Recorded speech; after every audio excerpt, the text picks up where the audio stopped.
Hey, I'm Carlos, board game designer. Welcome back to the channel.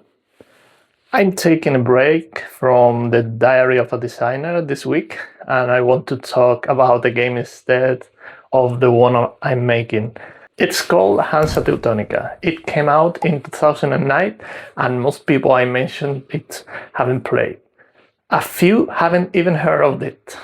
That's the reason I make this video. The premise is simple. You place pieces across a map of medieval German trading towns, and you connect cities. You compete for positions on the board. That's it. Network building. Nothing that sounds extraordinary on paper. But the way it plays is different from how it reads. The board gets crowded fast. Players are constantly in each other's space, and you can't ignore what anyone else is doing because what they do directly changes what's available to you.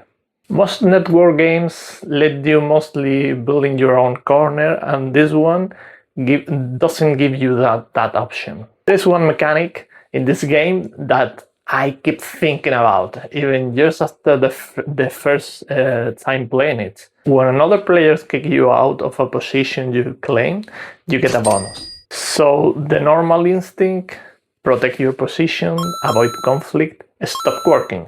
You start looking for the spots where you know someone will remove you. You place yourself there on purpose, just to collect the extraction. What that does to the game is hard to describe until you fail it at the table. Suddenly, the player who just bumped you out did you a favor, and they know it. And now they have to decide whether to keep doing it or not. It turns aggression into negotiation. Both players can benefit from the same conflict. That's not something you see often. I design games, I think about mechanics constantly. This one is genuinely clever because it solves a real problem. It just reframes what getting removed means in games. The other thing worth talking about is how the game ends. There are multiple triggers that can close the game. None of them are fully in your control. A game can end in round 6. It can also stretch into a long tactical back and forth.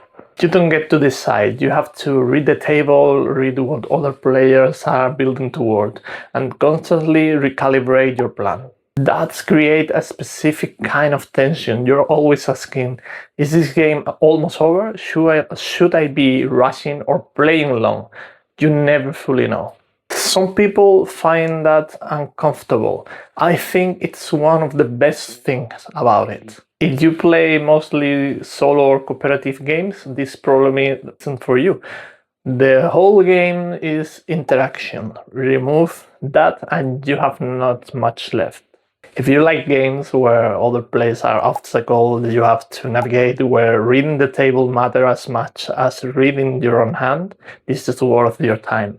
It plays in about 90 minutes. The rules take maybe 15 minutes to explain. The depth comes from the situation, not the rulebook. The Board Game Geek link is in the description. If you have already played it, leave a comment. I'm curious what other people think of the endgame trigger mechanics specifically. Next week, we are back into the design diary, and see you then.